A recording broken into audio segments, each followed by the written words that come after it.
무슨 일이야? 큰애가 아기를 가졌대요. 그럼 넷째? 넷째? 네, 넷째요.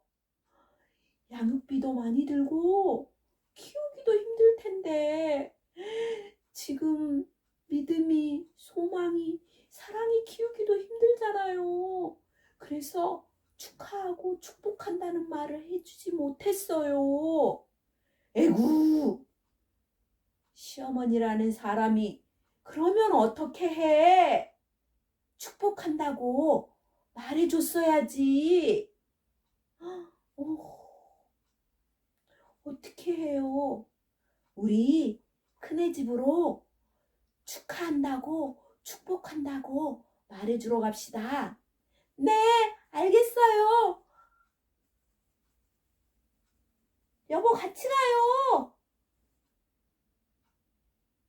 자녀는 어떤 존재일까요? 자녀는 여호와의 기업이요 상급이라고 말씀하고 있습니다. 시편 127편 3절에서 보라, 자식들은 여호와의 기업이요 태의 열매는 그의 상급이로다 라고 말씀하고 있지요. 시편 127편은 여호와께서 집을 세워주셔야 함을 말씀합니다. 이 집은 물리적인 집이 아니라 가문을 뜻하고 있지요. 가문은 태어나는 자녀를 통해 세워집니다. 자녀는 하나님께서 주시는 기업입니다. 기업은 유산이라는 뜻으로 이 유산은 상속되어지는 것이지요. 이 세상에서 가장 귀한 상급은 무엇일까요?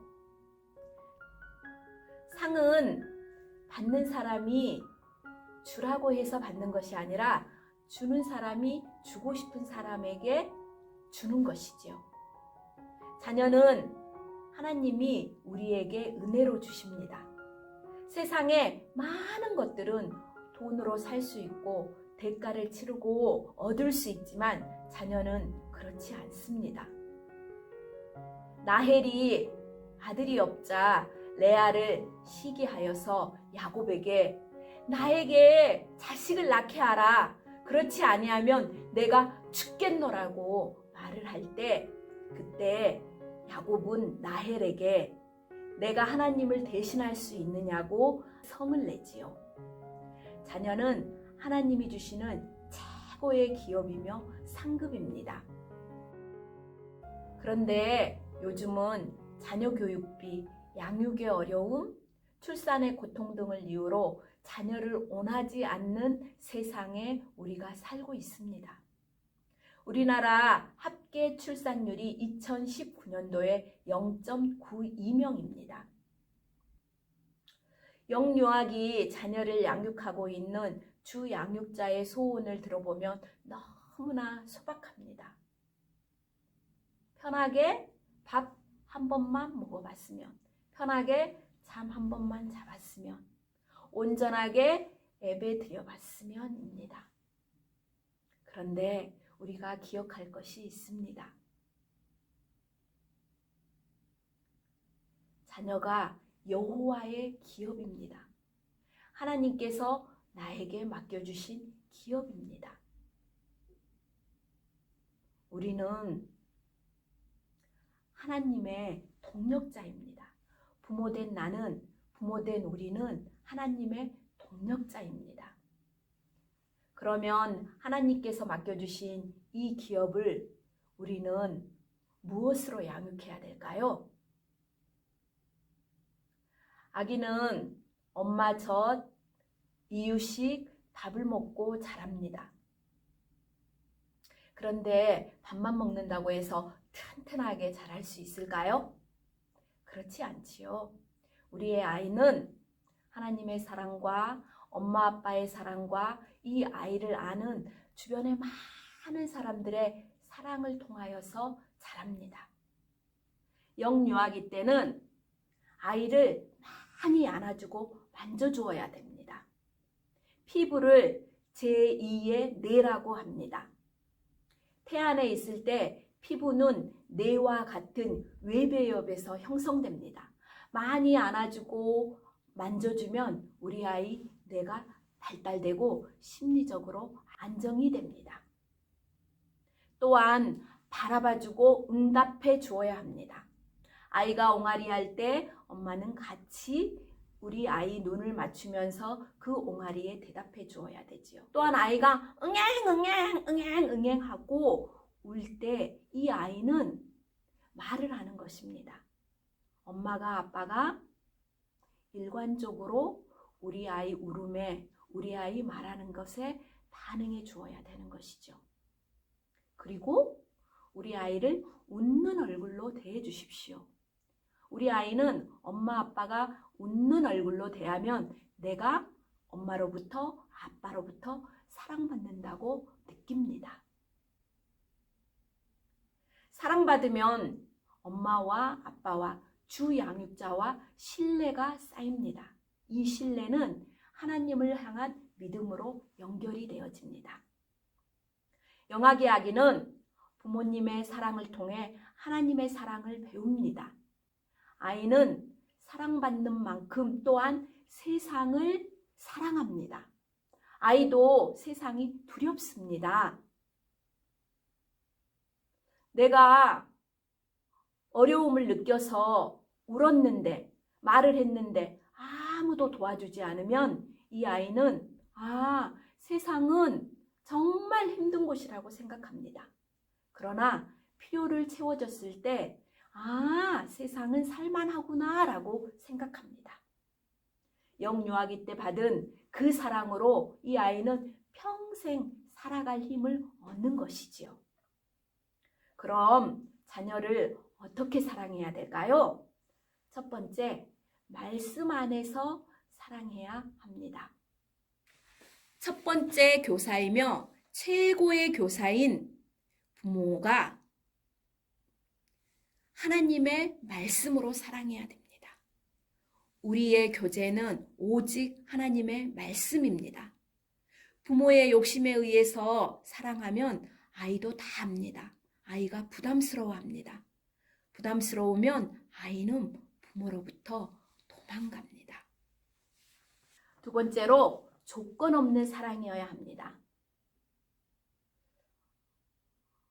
엄마들이 아빠들이 아이를 사랑할 때 아이가 순해서요, 아이가 예뻐서요, 어떤 이유 때문에 사랑하는 것이 아니라 존재 자체로 사랑해야 합니다.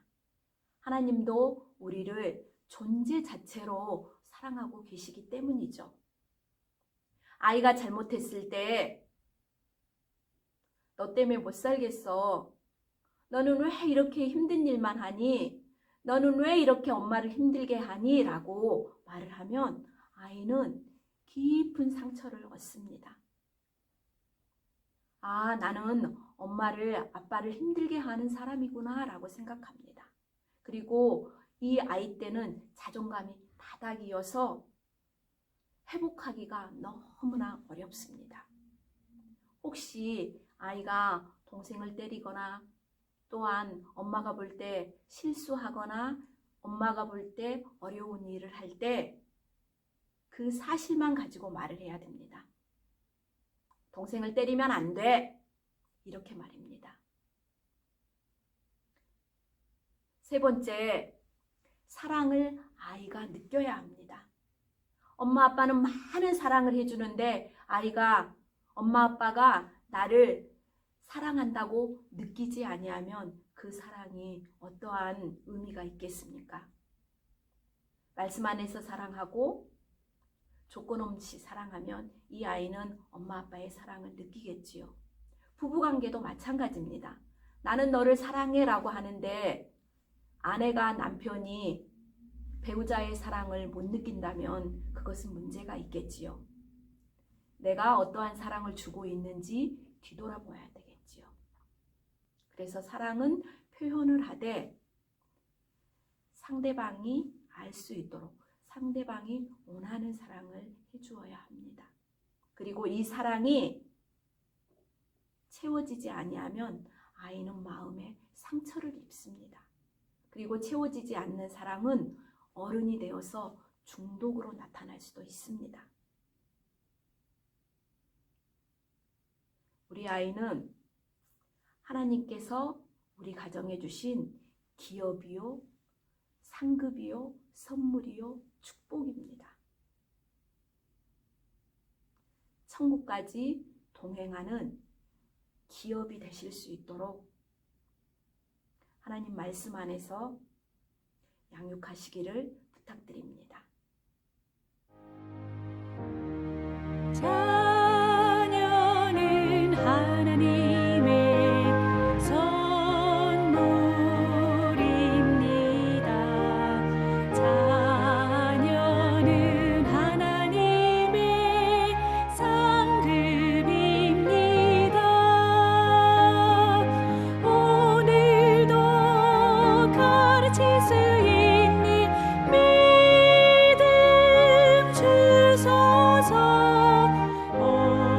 오늘도 성령으로 충만 주소서.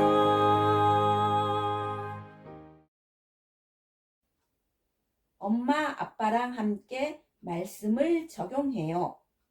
엄마랑 아빠랑 함께하는 축복놀이를 이 시간에는 해보도록 하겠습니다. 준비물은 없습니다. 엄마, 아빠, 우리 사랑하는 아기만 있으면 됩니다. 말을 할 줄 아는 아이는 엄마가 질문하면 맨 마지막에 축복이요, 이 말만 하게 하면 되고요.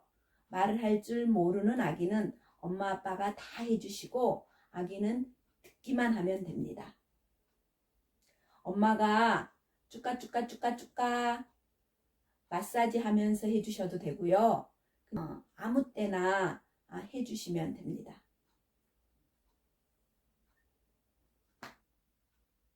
우리 아이 이름을 넣어서 먼저 엄마가 질문을 합니다. 믿음아, 너는 누구야? 그럼 아이는 나는 축복이요. 엄마 아빠가 질문을 합니다. 믿음아, 너는 누구야? 나는 엄마 아빠를 기쁘게 하는 축복이요. 믿음아, 너는 누구야? 나는 하나님을 기쁘게 하는 축복이요. 믿음아, 너는 누구야? 나는 우리 가정에 주신 축복이요. 이 축복 대신에 선물이요, 기업이요, 상급이요를 넣으셔도 됩니다. 시간 나실 때마다 우리 아이와 함께 축복놀이를 해보시기를 부탁드립니다. 날씨가 많이 추워졌어요.